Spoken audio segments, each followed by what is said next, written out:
त्यामुळे ठाकरेंना निश्चितपणे तेच वाटलं असेल, कारण म्हणजे ठाकरेंच्या शिवसेनेची पुण्यात पण काय फारसं संघटन राहिलेलं नाही, फारशी ताकद राहिली नाही.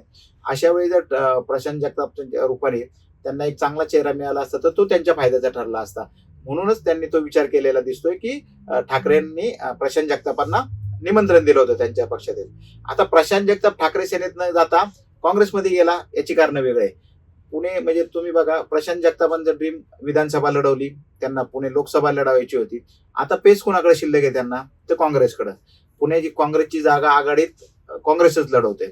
त्यामुळे भविष्यातलं राजकारण बघून किंवा काँग्रेसचं तसंही किती आज काँग्रेसची अवस्था बिकट असली तरी काँग्रेसला मानणारा एक वर्ग या शहरात आहे.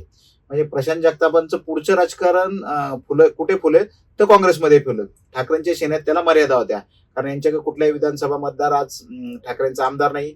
पुण्याची लोकसभा त्यांच्याकडे नाहीये. उद्या आघाडी झाली, महायुती झाली तरी ही जागा ठाकरेंकडे येईल अशी कुठलीही शाश्वता नाही. प्रशांत जगतापांनी पुढच्या 5 वर्षांचा, पुढच्या 10 वर्षांचा हा विचार केलेला दिसतोय त्यांच्या राजकारणाचा, की मला माझं फ्युचर कुठे आहे हे बघून प्रशांत जगतापांनी काँग्रेसची वाट निवडली असं मला वाटतं.